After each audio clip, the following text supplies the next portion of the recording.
The broadcast is now starting. All attendees are in listen-only mode. Hello, everybody, and welcome to the GALA webinar series. My name is Manuela Noske, and I'm the Communications Manager at GALA. GALA is a global nonprofit trade association that enables communication and business across languages and cultures. We're headquartered in Seattle and Washington States in the United States. And today, Adam Bittlingmayer is going to explain to us what quantity estimation is, what it's used for, and how we can catch machine translation errors automatically. Before we get to our topic, I will go over our housekeeping items. Everyone's lines are muted to cut down on any noise. If you have any technical difficulties, let me know by using your chat box, and I will work with you to troubleshoot them. If you have a slow internet connection, your audio may be disrupted. If that happens, use the number that is listed on the GoToWebinar panel to call in with your phone. As always, we are making a recording of this presentation, and you will be able to find it following the presentation on GALA's global website, but all participants will also receive a link by email today. If you have any questions or comments, please type them into your chat box. We want today's session to be as interactive as possible, so Adam is happy to take your questions in between. I will keep an eye on what comes in from you, and then at an appropriate time, interrupt him to pose your question. So share your thoughts with us, and we will weave them in as best as we can. Next, let me introduce our speaker. Adam is the CEO and co-founder of ModelFront. He's a language learner and software engineer with experience at startups, Google Translate, Google Play, and Adobe. Beyond machine translation, his interests include input correction, language identification, transliteration, and synthetic data generation. And without any further ado, Adam, the floor is yours. Thank you, Manuela, and welcome everybody. So the question here is, can we catch bad translations? And of course, not just catch them, but catch them automatically. So as Manuela said, I'm Adam, and I'm not a researcher, nor do I know that much about the translation industry. So I'm here also to learn and from you and listen. And I am just a fellow, you can say, language learner and linguist at some level who just happens to know how to program computers. All these slides are up at modelfront.com/slides.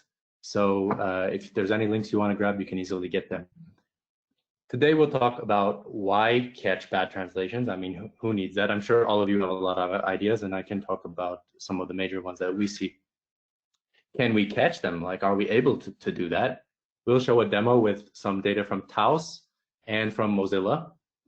And then, of course, how could you actually get this technology if it's something that you're interested in using? So to the question of why catch bad translations. A common one is filtering training data. These are kind of offline use cases. Filtering training data like translation memories before training your custom machine translation. Evaluating and comparing machine translation APIs, in sort of like, again, this once a year thing, right? Which translation is the best on our content? Is our custom model better than our current one? And also, this is a little bit out of scope for today, but filtering machine translations, if you're going to pass it, let's say, to an English-only sentiment analysis model, or you want to create training data so that your sentiment analysis model will be more than English-only, there are folks using it in that kind of way, filtering. But for the sort of more translation scenarios, where I started off, of course, at Google Translate. Google Translate is like a portal. It's no different than something you might have inside an enterprise, right? So you show a confidence score next to it, or you have maybe some built-in feature like email translation, right? Where you're essentially gisting in either case. You're not pushing it to somebody user-facing, but rather you are trying to understand what is this content about, and it's helpful to have that sort of check mark or something like that, and maybe pull in a professional translator if you're aware that it's translated poorly and it's important to you. So this isn't always about reducing, skipping human translators. It can also be about when to increase the work for human translators.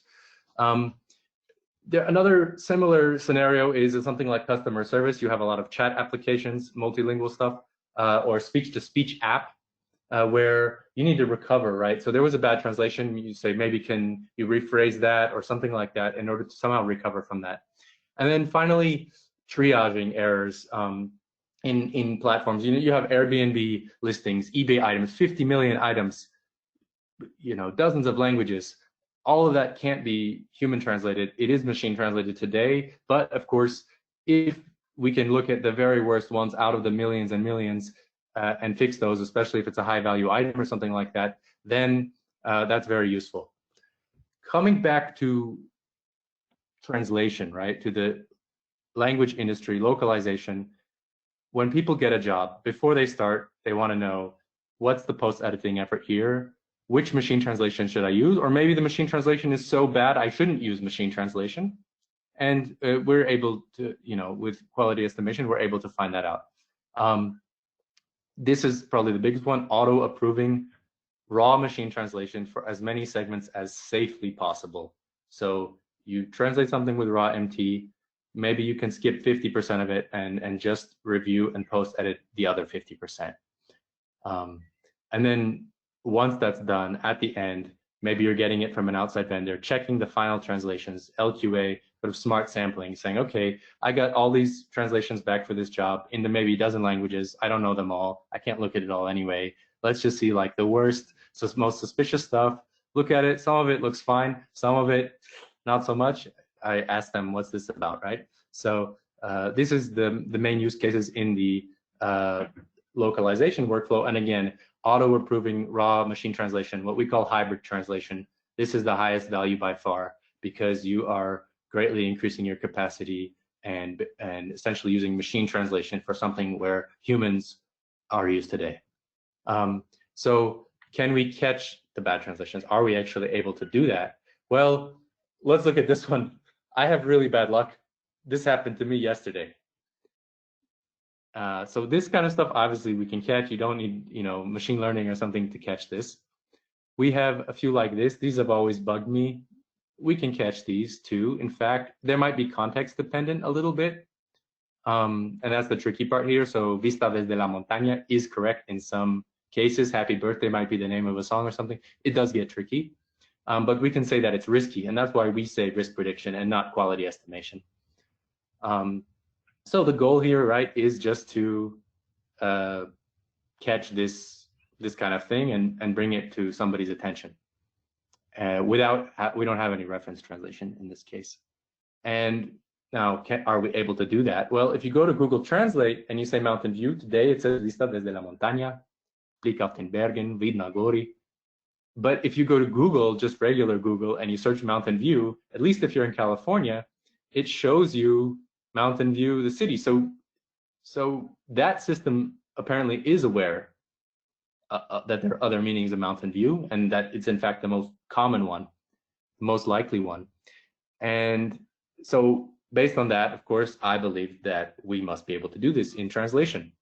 Similarly, if you type machina or macchina in Italian, machine in Persian, and you translate into English, most of the translation apps are going to tell you machine. But if you go to Google Images, you see pictures of cars. So you kind of know that that's not true. And the wisdom of the crowds has kind of spoken here. So I believe that we can kind of distill that information. And in fact, a lot of companies have done that. Here you see, this is especially embarrassing because Facebook knows his location when he posted this and knows where he was. And they still don't get it right. And it's even with, Long Beach, California. And there was an event going on at that time. Here you have something again, Amazon, they know that self-portrait is the brand name because it's in a structured field above, and yet they still translated this as autoretrato. So I believe this is totally preventable. And it's just a matter of caring, and it does take a lot of engineering, and there are a lot of difficulties with it, but clearly there is an opportunity to do better on some of these. There are other situations which are much more complicated. So again, hybrid translation is using raw machine translation for as many segments as safely possible. you see an example like this. You have here a bunch of coronavirus info. It's been translated into German with Google. Which one of these is wrong? Or which one of these are wrong? Maybe there are multiple that are wrong. So what's actually going on here is that Georgia is risky. We can't really say that it's wrong.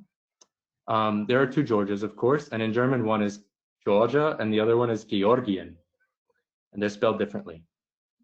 And as it happens, this headline was actually about Georgia, the country.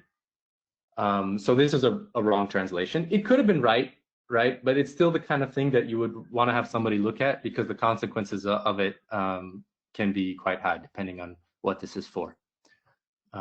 So you tend to see this kind of distribution, right? On the left side, we see the good translations, and then the bad translations are fewer and fewer, and then we typically have a blob around 99 or 100% risk. And so again, it is really a pity. You'd like to use these good machine translations, but you don't want to get the bad ones. So you know, can we do this effectively? Well, if we send everything to human translation, then, you know, for post editing, then of course we don't risk anything.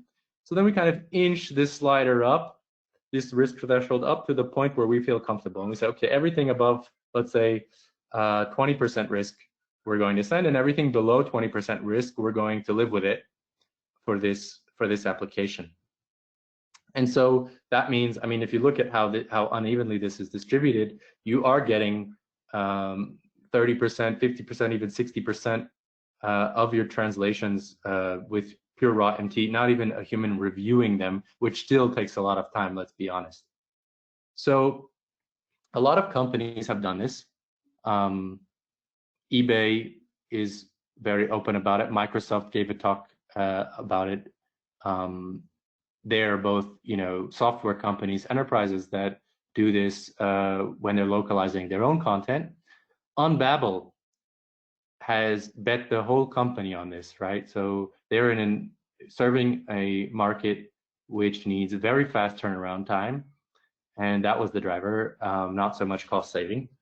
And they are definitely the leader in research, in contributing to what's called quality estimation research, and also sort of sharing with everybody how this works and why it works. Another player to watch here is MemSource, because MemSource is a CAT tool, and they have also invested in this technology, and it's built into their platform, and they continue to invest in that. And they're, you know, as they already have this existing tool with many clients, they're very well positioned to make this useful to folks. So we came along and said, okay, we are offering it just as an API. You know, this talk isn't about ModelFront, but we offer it to basically anybody. And like with machine translation, I think that'll open up and more folks will have access to it. Facebook and Amazon now just recently started their own internal research efforts. Again, it's just for themselves. Facebook obviously wants to avoid those things where somebody gets arrested over a bad translation, which has happened. Amazon, for them, it wasn't the products, interestingly, it was the subtitles. So you want to localize all of those films, and that adds up. So that's what they've recently published. And then Translate 5 is a new innovative CAT tool, open source. It's also free. You know, you can host it yourself. And they've integrated a ModelFront, and so that's another player here, a new one from this week. So let me just kind of show you what we're talking about. Are there any questions at this point? One that I was able to deal with. So go ahead, do your demo, and then maybe we take a quick stop. Perfect. And ask okay. it. Mm-hmm. So the first one I'll look at it is UI strings, and I suppose we, let me go out of here and stop presenting and go here. All right, so UI strings, right? We all know the challenge with that. And these, by the way, these links are public. This is a shared eval. Obviously, Mozilla is open source and they practice open localization. And so we're, happy to use this kind of data. And so what I've done here is taken all the Mozilla UI strings, which of course they're already human translated, but it's just an experiment because that way we have a way to eval it. And we translate them with Google Translate. And here you see this distribution, right? So in this case, it's actually very good. I mean, a lot of the translations are good. And so it is really tempting to use this threshold and just review all of this stuff up here. And what you can even do is download it as a TMX, right? You can say, okay, maybe only give me those ones and just download it as a TMX. And so I've already downloaded that. I mean, you look here, and because of this distribution, I mean, most of them look good. You just peek at the top, hey, it's all good, right? But what we do is open it in a spreadsheet and then just sort. So I sorted by risk, and I'm like an ambulance chaser. So I usually sort it to bring the riskiest ones right to the top. And if you could, start from the bottom too, but so what's going on here? Here, this encoded character has been changed. Okay, that's not so bad. We'd probably let that go. I don't really know what's going on here. This is the kind of thing where you'd have to go talk to somebody. Here we see something. Oh, sorry. Well, this is more for the German speakers.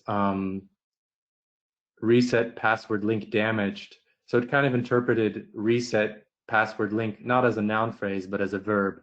And it's kind of this defective sentence here. Here you kind of see the total catastrophe. Firefox is translated as Feuerfuchs, which is not the translation in German. Firefox in German is just Firefox. This kind of thing we see a lot where it's not the worst translation. It is a word like pending, an English word like pending, is just very, very ambiguous in context, without context. So this one is wrong, right? So nursery collection, I don't really know even what it means. Cookies is, in a sense, browser cookies. Sorry, I'm a native speaker and I'm enjoying the translation of cookies to cakes, so that's a frequent one, isn't it? You're going to enjoy Turkey even more. Yes. So this is the kind of thing that happens. Nothing new.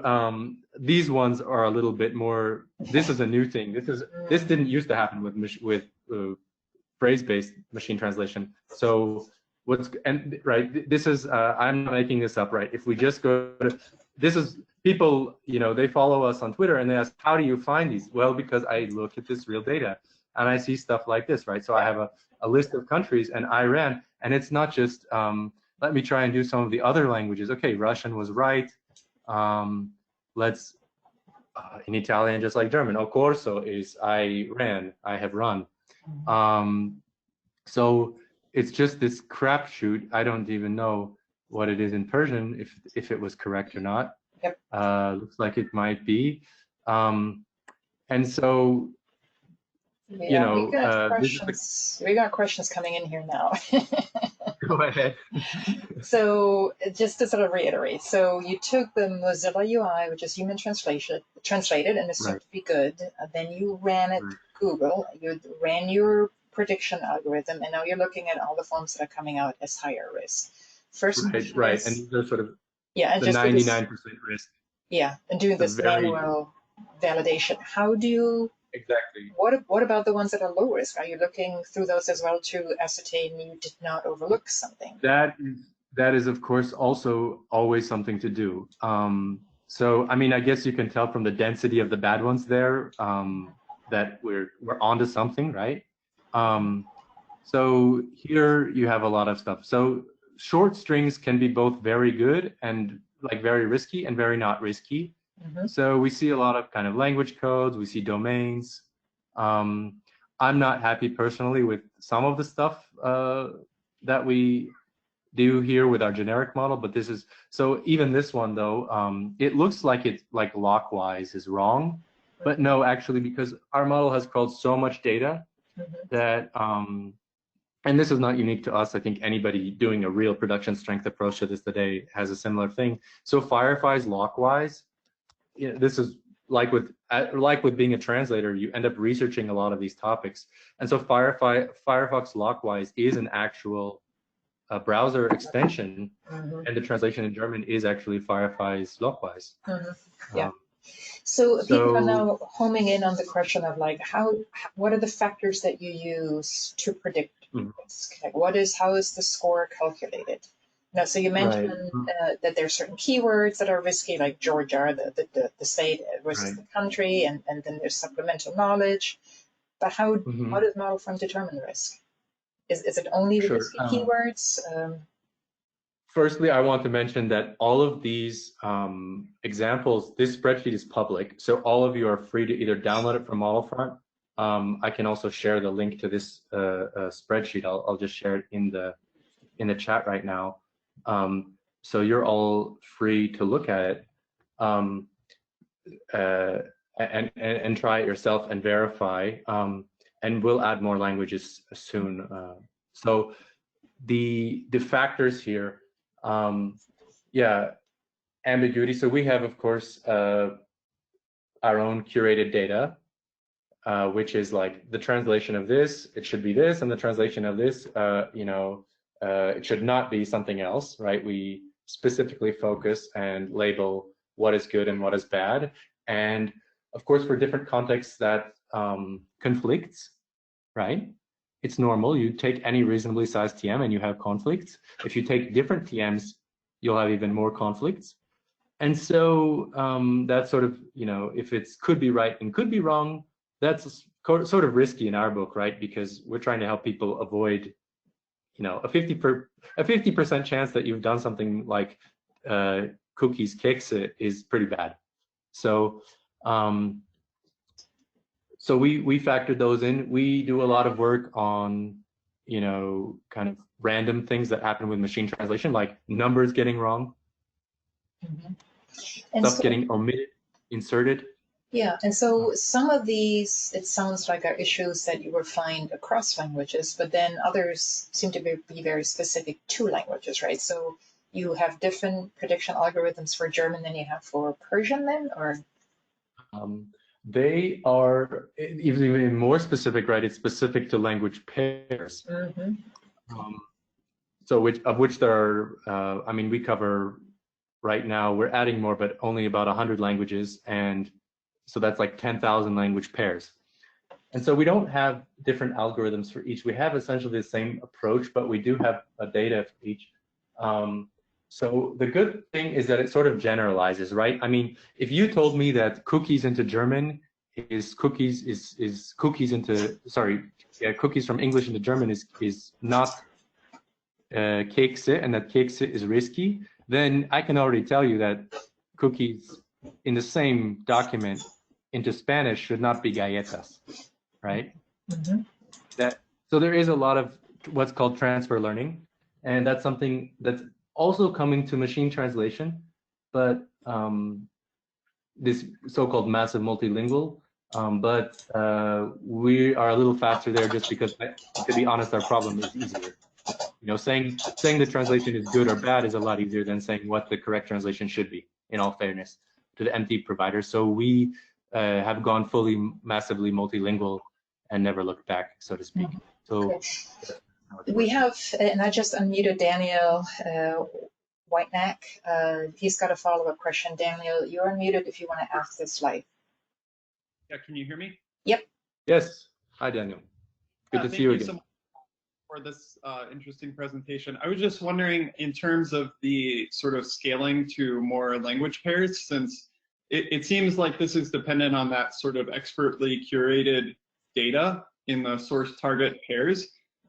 Is there possibility or promising approaches to scale this to more languages that are maybe lower resourced? Yes. So maybe I should have said that more clearly, but in fact, it does transfer already to the similar languages, especially. And we do go for a lot of coverage. So right now for the machine translation research shared task that's coming up, we will provide risk predictions for all language pairs that they have there, for all the data, so they can train better. And we cover everything there, like Inuktitut, it's like from Greenland, Inuit language, Punjabi, Sinhala. So we definitely, I'm a small language speaker myself, and it's very important to us to be sort of fully covering all of the world's languages. Mm-hmm.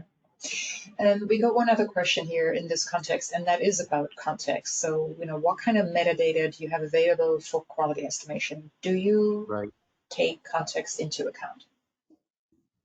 We do not currently, and so what we end up doing is sort of erring on the side of caution, right? So maybe cookies is correctly translated as kekse. Mm-hmm. But just to help our clients today, when they don't pass any context, we basically have to consider both of them risky. Both cookies and kekse are risky. Mm-hmm. Mm-hmm. Both Turkey and Truthahn and Turkey are risky. Yeah. Yeah, and they just have to review it in all cases. Right. Okay. All right, I think that is the questions that we have so far. I'll just show one more data set that I think is interesting. And the reason this one is interesting is because this one came from, Taos, when the virus started, asked a bunch of industry folks to contribute relevant translations so that translators have a good translation memory, so that people training machine translation for coronavirus specific stuff can have good training data, right? And that was supposed to be human translation, and it was in fact very, very good. I mean, you look at this distribution, it was very clean data. We never see data this clean. However, this was 1 million translations, and at 1 million translations, even the best translation memories have some issues. So these are, again, human translations. And so we ran that for them. They downloaded it, and we did a custom model for them, which is something we automate here, obviously, but so it allows a little bit more free translation in recognition of the fact that human translations can be more creative, can be more freely translated. And they downloaded that, and they threw away everything above even 5% risk. I was a little surprised how conservative they went, but they didn't really lose any data from that because their translations were so good. Throwing away everything above even 5% risk left them with still almost 1 million translations from English to Spanish, and we did that for all the languages that they had at that point. So it's not necessarily only for machine translation. We actually see a lot, especially people just uploading something in our console. It's very often their own translation memory that they're cleaning before they're translating machine translation. So all right. I don't know if there are any questions about that before I continue. No, we do have a question about security. You want to take that one now? Or sure. For later. Okay. Robert, your life. Thank you very much, and thank you for the presentation today. You see content is uploaded, via API to your site. How is that content then secured so it's kept client confidential? Right. I mean, firstly, I should say that today, for now, I really want to talk about this technology in general and not here to sell our product. So, but when you upload something to the console, then it's secured for you so that you're able to download it. We use Google Cloud. We're in the US right now. We have some talks about also having European data center, but in the US, and Kubernetes. And so everything is in Google data centers. However, if you call the API, we don't save that, right? So in the API case, we can return it to you, and we don't have to save anything. It's only in the case of you uploading something in the console where we have to save it for you, and then you just request deletion. All right, thank you.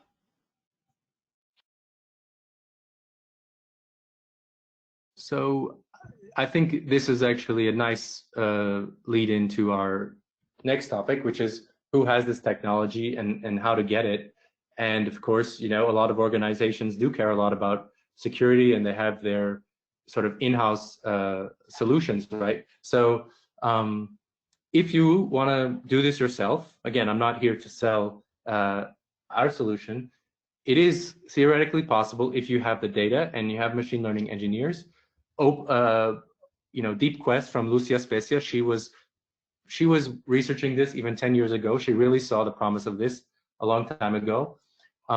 That's open source. Her group's work, she leads the group, and they have now transitioned to deep learning. That's open source.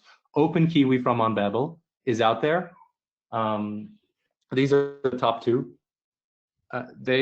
You could download them and run it yourself, especially if you have the data and the talent to do it. Internally, OnBabel, of course, has done this, and they use it, of course, to be more automated. Lilt, I don't want to get into the companies that don't officially have it, but they have job postings where they look for people to do this. So let's leave it at that. And of course, they are an extremely technologically savvy company. eBay has published a lot about this, how they use this. You can imagine, why they would want to do this. Microsoft has spoken publicly at Taos about this, shared how they set the threshold and all of this. Amazon, you'd think they'd want it for their products, but the thing that they've most recently published about was subtitles. Facebook, again, we mentioned that they're more interested in the catastrophic translations, I assume. I don't want to say anything beyond that. We have taken this and made it accessible to everybody. So we are doing similar things, maybe more focused on it, more languages and so on. But we just offered you can drag and drop a file and like in the Taos or Mozilla scenario that I showed, or you can hit the API to have it in your own application or your own middleware, your own cat tool if you're a cat tool maker. And also we do offer the on-prem solution for the very security conscious folks or in extreme latency scenarios. As a feature, MemSource is a cat tool who have developed their own quality estimation and continue to invest in quality estimation research. Adesh is leading that, very sophisticated researcher himself, and they also have the platform, so to speak, where they are able to use everything that's else they know, business logic and so on, and so that's a very handy, of course, that it's built in. And now recently, Translate 5. Translate 5 is a new cat tool, open source, free. You can host it yourself, web-based, led by a team including Mark Mittag, and they have now integrated ModelFront, and so they'll also have risk predictions shown to the translators and the quality managers in their cat tool. So those are the options right now, and I'm sorry to say that it's actually not a lot, right? I mean, it's not that easy to get it if you are an LSP that doesn't own your own stack or doesn't have folks who can code. I think it's going to get easier very, very soon, especially thanks to Translate 5. But for the meanwhile, there's still a little bit of a gap because you do need to be able to integrate our API. Cool. We have a question before you move on by Judith. Judith, you're self-muted. If you mute yourself, you can ask live. There you go. Hey, thank you. I was just wondering if it was possible to only analyze the source. Let's say the source language is English. Can we have an analysis which tells us, well, this particular segment is difficult or risky to translate by a machine? Yeah. Could just get from machine translation and send it translated. The audio is very, very garbled. Adam, did you get it? Because I got the gist of what she is asking. I did get the question. I'll repeat it. So the question is if we can provide this score based only on the source. And we do not do that in our API by default, but we are definitely able to do that. And that's a very good question, because in fact, a big portion of the risk, as we saw, is simply in the source. And it's not all in the source, but a big portion of it is. So if you're interested in that, just please come talk to me. It's definitely doable, and I'd also like to know more about why you want that, and I will learn something. Cool. And then we got one more here. Is POC an option? And I don't know what POC stands for. Proof of concept. Great, thank you. You're welcome. Well, so every new account, I mean, we're not some heavyweight, technology provider where you say like, talk to us and we want $10,000 or whatever. Although we used to be like that, but when when we first started, but we basically were able to use that to offer this. So now you can just go to console.modelfront.com, sign up, get 1 million characters free, try it out, see that it really works. If you need more than that, depending on what you're doing, just ping me. And so we definitely make it easy because it is a new technology. It's understandable that people want to see if it really works. So yeah, we encourage folks to try it out and try to make it as easy as possible. Does that cover it? Yes, it does. Thank you very much. Yeah. And, so what I wanted to, Judith just had a follow-up that I want, because you were asking, oh yeah, I'm going to unmute her head and just read what she's saying, and that is the idea is to save costs on using the machine translation engine to not automatically translate something which is then useless for the post editors, right? And which he or she then has to translate from scratch anyway. So that's their thinking. That is, yeah, and folks do that. They basically, so estimating post-editing effort, and if you should even use machine translation, not necessarily which one you should use, but should you use it at all for this job? Yeah, so right now they sort of do translate it, like, whatever, use Google or DeepL or whatever, and then get that score. And I guess,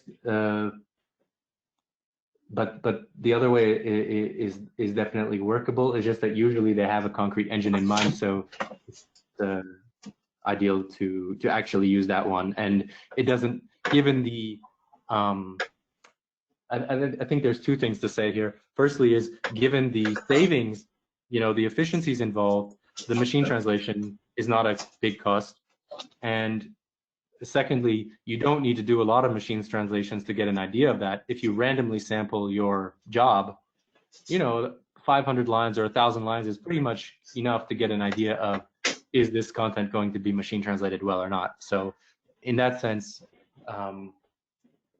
people tend to make it as concrete as possible.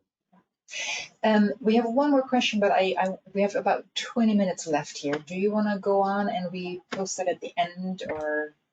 Yeah, I'm basically done. I just wanted to say that, regarding the options that are out there, again, I'm trying to be as neutral here as possible. We did put this together. I mean, it is a little bit technical, but ModelFront.com options describes the landscape today.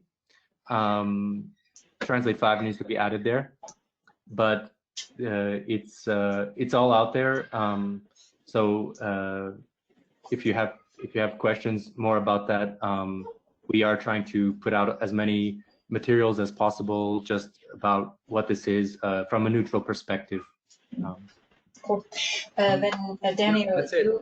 Yeah, good.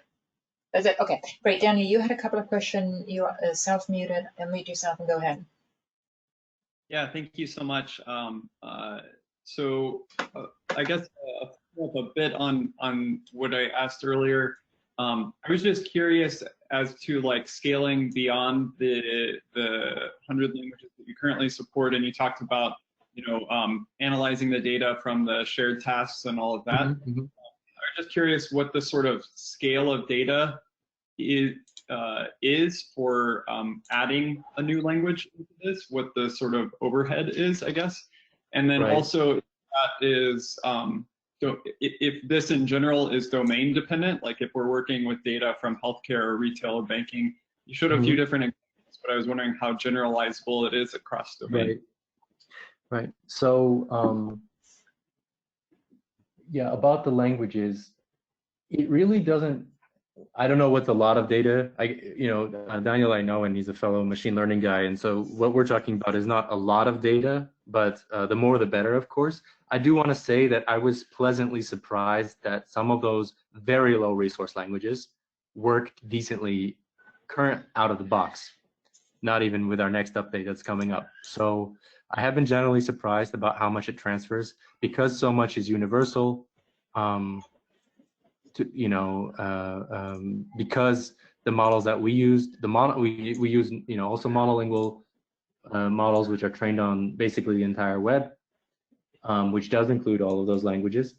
So I have been pleasantly surprised, but there are always niche things, and I would say the alphabets and sort of these the fine details of localization matter a lot, right? Locales, number formatting for Switzerland is different than for Germany, and all that kind of stuff. And so that it does start to add up, but I don't. It's a long mission for us, and so we're willing to do that. For even languages that even I have barely heard of, and I spent too much time on Wikipedia.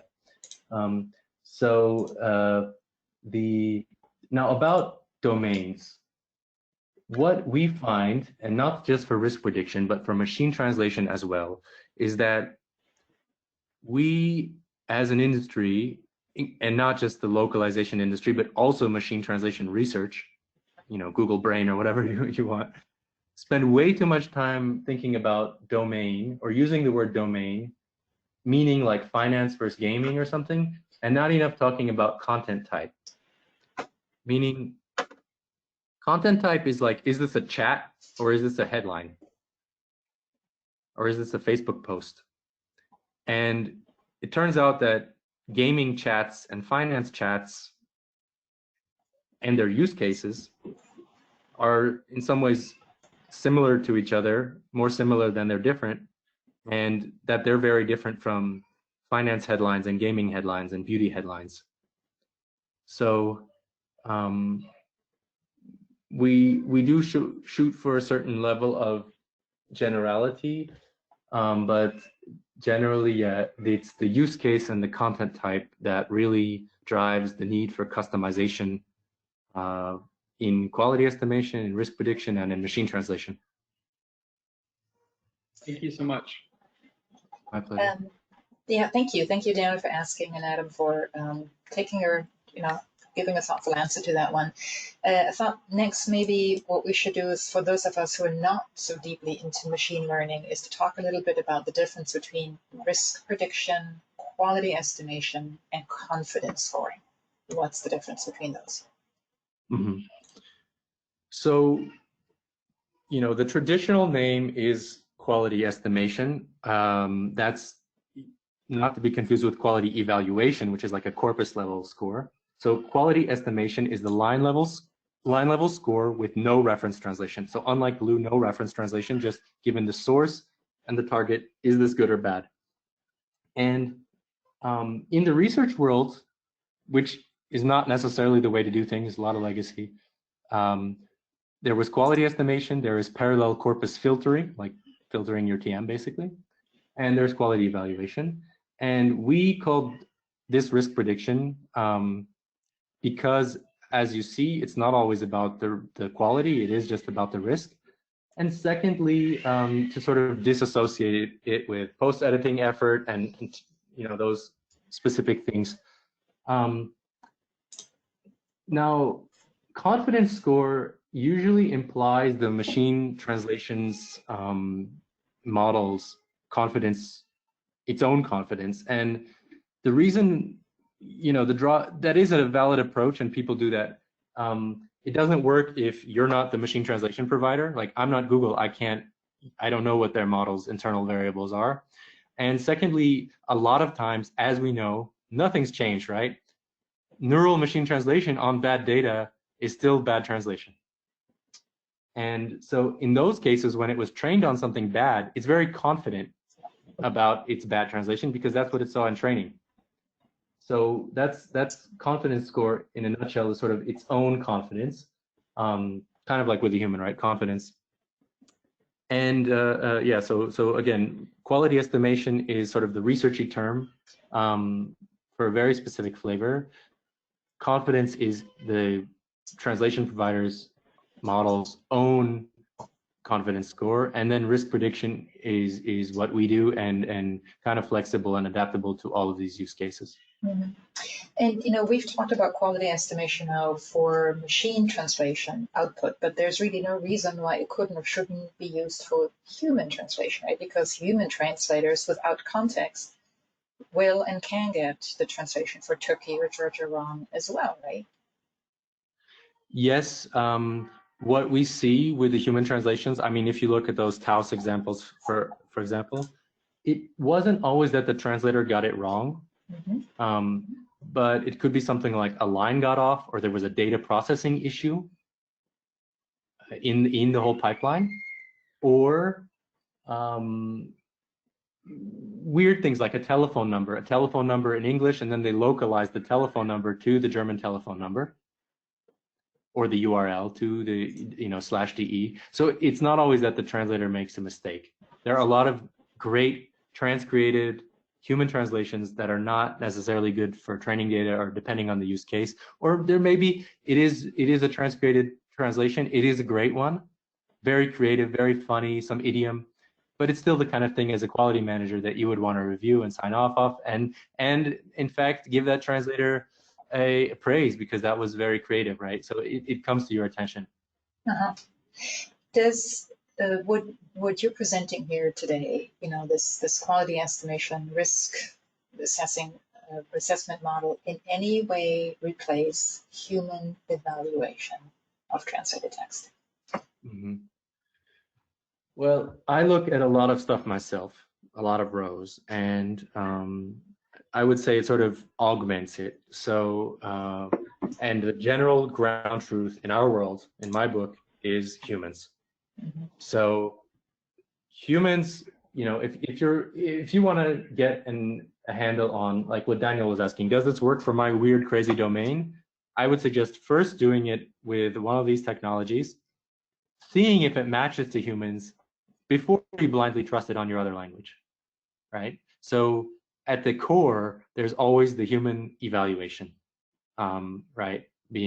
Looking what's going wrong, what are the types of things that go wrong, does this risk prediction catch this or not? Okay, now I'll trust it for Swahili, or now I'll trust it for my new job that I just got, or for the rest of the rest of these 10,000. Is good human translation always good training data? We definitely see many cases where it's not. So that even good human translations, the thing with training data, it's very sensitive. This neural machine translation is very sensitive to noise. Again, something like telephone numbers. We see also something like, I don't know, a marketing slogan, "Welcome to California," and it was translated to Spanish as "Welcome to California" in the context of that marketing material, but that is not something that you want in your machine translation training data, and that's how some of these machine translation mistakes happen, is from data like that. So again, yeah, it's very often not a judgment on the human translator's quality. Cool. Folks, if you have any other questions for Adam, type them in now, because we're coming close to the end of our session here today, and any last thoughts would be certainly welcome and appreciated. But just for kicks, I'm going to ask a question that Adam told me is unanswerable, and that is, what's the best machine translation API? Why is that unanswerable? I think actually maybe the folks in this room are some of the best attuned to Very that. quick to answer. Yeah, it depends, right? It really depends, as you know, and you don't get that from those score. You know, if you do a human eval on 1,000,000 lines, or use ModelFront, and we tell you 75 or 76. Google got 75, DeepL got 76, ModernMT got 77. It means nothing, right? And so they all have their strengths and weaknesses. We talk a lot about which ones do the best on which languages, which ones do the best on which domains. I think you see on the quality side, you see a lot of variation by robustness. So if they're playing this game right now where they kind of do this target language model smoothing. And so those sort of super fluent DeepL translations that you see are done by that aggressive smoothing towards the target language model. And the risk of that is as soon as things get a little bit noisy, it starts a sort of completing sentences that weren't actually said on the source side. And Google being more of a consumer company, or Facebook, right? I mean, imagine the comments that they have to translate in Facebook. It's so dirty. I mean, Russian written in Latin characters, Arabic written in Latin characters. Even knowing what language it is very, very difficult. Mm-hmm. And that's certainly true for, you know, for the, let's say an SMS between me and my wife or my parents. It's not necessarily a language that's recognized by any of the machine translation APIs. And so everything breaks down. So there is that trade-off. I think that's one of the biggest trade-offs that people ignore. But the other thing is just the features and how easy, you know, can you do the customization. I think ModernMT is probably, for the LSP crowd, ModernMT is maybe the most attuned to that because they have the instant customization.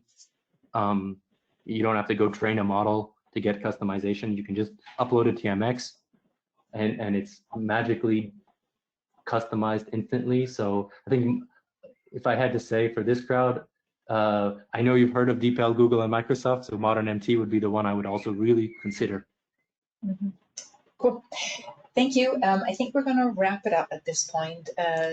Thank you so much, Adam, for sharing your expertise with us today. We appreciate it. And another really big thank you to the audience for, you know, asking our questions live. You know, we love it when things are a bit more interactive and engaging.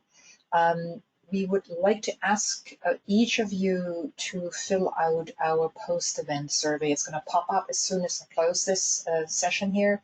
It's super short. It's just 3 questions, really, and a chance for you to give input, but it sure helps us to hear from you so that we can continue to refine our webinar program. And with that, thank you, Adam. I know you're in a faraway place right now. I'm amazed how good the technology worked. And thank you to all of our audience today for calling in. Bye-bye. Very much. Thank you. Bye-bye. Ciao.